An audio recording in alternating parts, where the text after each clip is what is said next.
Hi everybody, it's me, Remy, the comic book poser, and I'm here today to welcome you to Enter the Poserverse. The end of 2020 happened, my countdown of books continues, so to figure out what makes the top 5 books from Vault Comics, you gotta wait until after this. Hey, little girl, did you want to know a secret? I got 5 on it. 5, 1, 2, 3, 4, 5. Vault is someone in 2020 who exploded on my pull list, particularly in the last 4 months of the year. That I had 2 or 3 steady books that I had been pulling all year, and then they just brought the heat to close out the year. And if you haven't checked out Vault on Twitter or Instagram, the names that they've got signed to do books in 2021, Vault is gonna burn this industry down. That's how good the combinations of people and talent they've announced are. 5 series to talk about, and coming in at number 5, the author of this book said nobody's going to put them on their best of 2020, and I said, don't put words in my mouth. Resonant number 6 dropped at the beginning of December. It's by David Andry. There's a new artist on the series in Skylar Partridge, and then you've got Wordy and Bennett on the book. Why am I going to pick this over 1 or 2 other series that I've liked? Because Resonant is back, baby. The way the first arc kind of wrapped up in terms of the family being separated from the house to the dad on the island, the different threats that you had kind of encroaching upon each other, and seeing if it was possible for people to learn how to deal with chirpers and control their emotions instead of the waves letting them take themselves over. It was going to be interesting to see how things picked up at the beginning of Arc 2. And goddamn, this book is good. First, no disrespect to the artist from Arc 1, but Skylar does an amazing job bringing life into this series. Andry's plot set up for Arc 2 is very, very interesting in terms of looking at a potential coup somewhere and a potential diversion of clash from one site of contestation to another. I think that's spoiler-free enough, but also content enough to discuss this book. But Andry says, ain't gonna make nobody's best of 2020 list. I say, checkmate dinosaurs, Andry. Your move. Resonant, number 5 from Vault Comics. Coming in at number 4 is The Devil's Red Bride. I think 2 of these books made my pick of the week when each of them came out. This is by Gerner, Bivens, Monahan, and Powell. And like I've said each time I've talked about this series, if you like samurai, you will like this book. If you like vampires, you will like this book. If you like tales set in feudal Japan, you will like this book. If you like books about samurai fighting vampires set in feudal Japan, you will love this book. If you like Time Force, you will like this book. That's according to Toby. What you have is just a good clash of civilizations set in feudal Japan. You've got cult action, you've got love story action, you have rising hero action. Literally everything in this story are things that I love. And each book is a whirlwind in the best possible use of the term.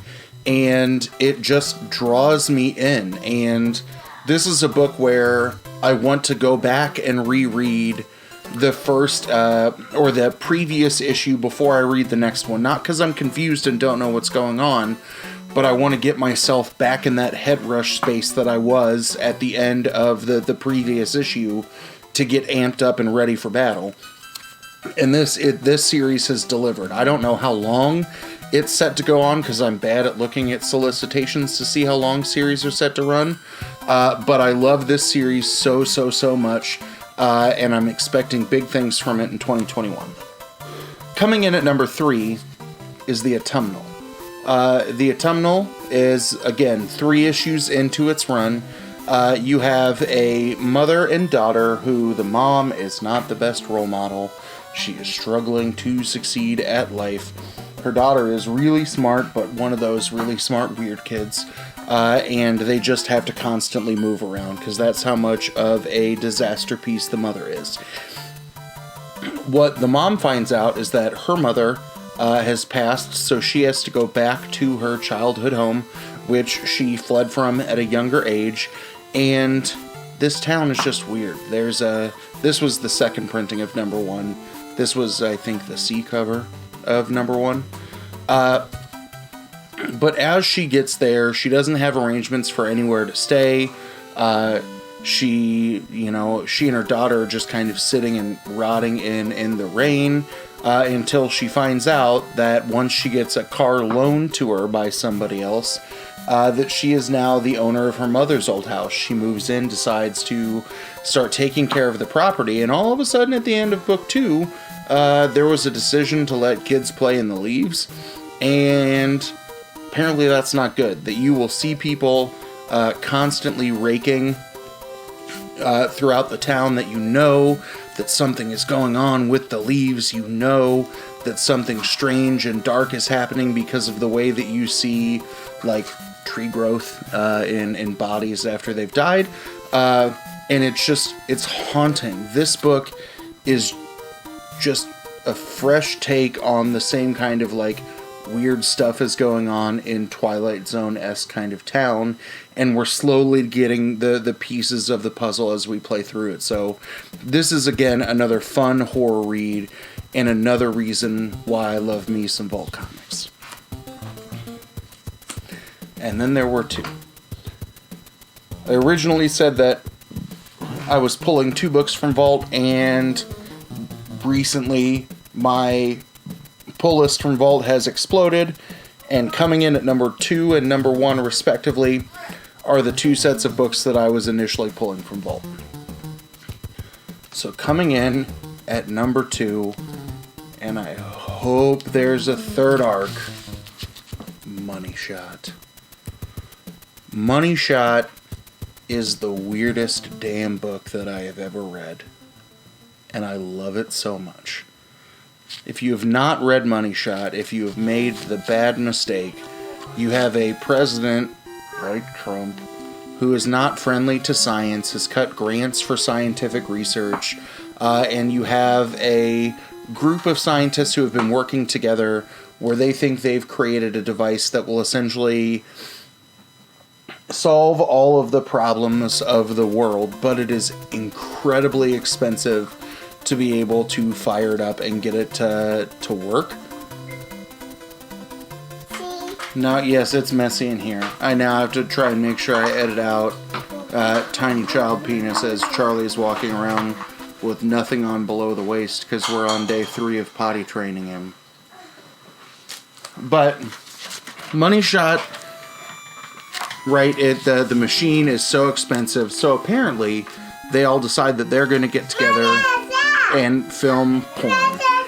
And it eventually ends up... Yeah. It ends up that they're going to film porn in space. And each book in this arc, and I can't remember which ones came out in 2019 and which ones came out when 2020 started. I think 2020 started with number 6. And if you've got a physical copy of number 5, let me know. Your boy needs it.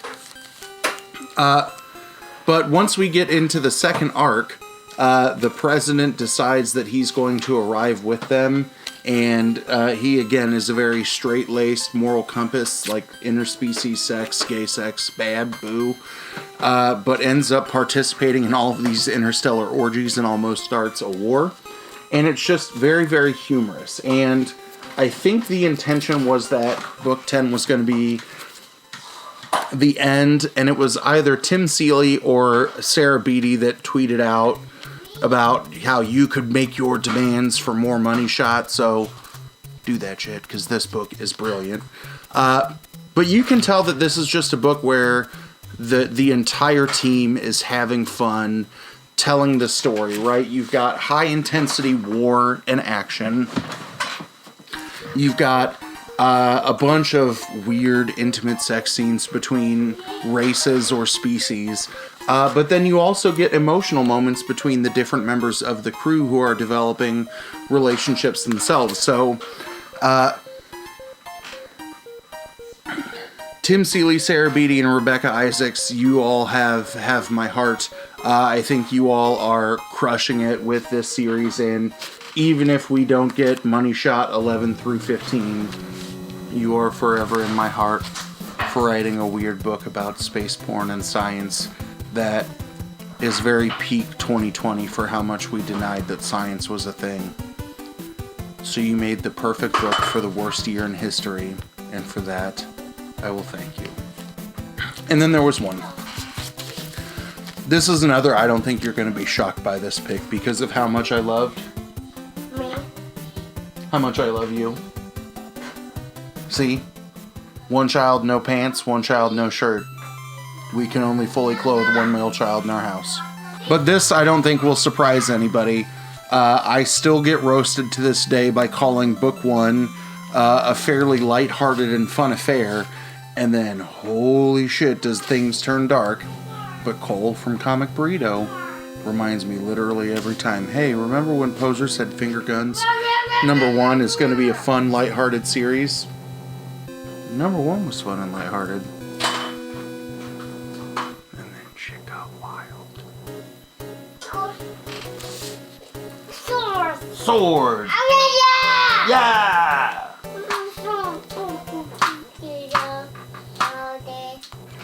Alright, I had to go do like 5 things after I started that spiel, but Finger Guns. So, Finger Guns is by Justin Richards, who I believe this was his first book. I'm trying to remember. I interviewed him a while ago and my brain is just gone from 2020.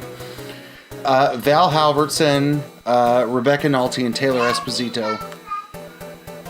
We're all on this, and you know that, and me going through the pile of them, right? I talked about how much I loved these Jen Hickman wraparounds, and I can't remember if there was one for number one, but if there is, I need to find it. But in Finger Guns, you have 2 characters who literally learn that if they, pew pew or pew pew, they can change people's emotions, and they do it in a bunch of different circumstances that are kind of whimsical in the first issue. They experiment on each other in the second issue. And then once we hit issue 3, we learn that they do it because of some of the elements that they have to do at home. So Sadie uses her powers to try and, cause her abusive dad to freak out, actually kill someone and get arrested. And that's where things take a very hard turn. So both of these kids are from just very broken homes in 2 different ways, right? Wes is from a broken home because mom has passed away and dad is too focused on business to raise Wes. But we get sweet moments here and there. And Sadie is from a broken home because her father is just abusive. He's a big old cock. And we see how they kind of come close together, how they learn to deal with these powers that still neither of them know why they have them, or, right, how they can do anything beyond the pew-pew or the pew-pew. And I just think it was a very refreshing read in the same way that I talked about Alienated, my pick of the year from Boom Studios. I feel the same way about this, that in terms of looking at children who are dealing with different terms of trauma, I think one of the reasons why I connected with this story is, again, my profession, right? I deal with all kinds of students who are from different kinds of broken homes, and I wonder, right, how they would deal with these newfound powers if they had things like that, right? I wonder if any of them had finger guns that made somebody not sound like Eeyore, if they would bless me with that pew-pew, or if they would doom me for my voice of boredom forever. But watching these relationships come out, watching, how people who are in desperate situations may literally throw any kind of Hail Mary that they can to get out of that situation, is just very refreshing. I also like this book because of the way it plays with music in terms of creating narratives for the 2 main characters. But I like the use of music throughout the books. We know that that's one of the things that I love, because I always ask people when I interview them what their ideal soundtrack would be for an issue or for their series. But I just think this was a real compelling story that was very different from anything else that we've read. Backy guns are the devil. You're not the devil. Devil, Daddy. Not funny. Very funny. Not very funny.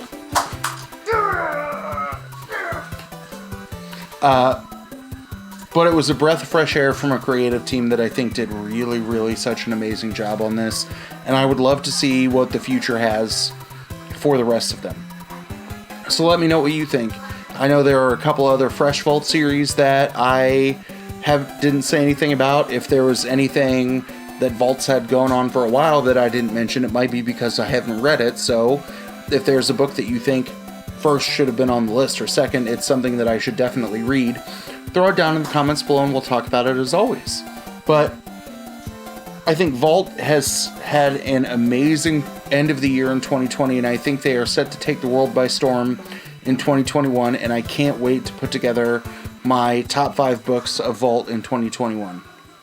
But for now, let me know what you think, and as always, thanks for stopping by, and have a good one. Hey, little girl, did you want to know a secret? I got 5 on it. 5, 1, 2, 3, 4, 5.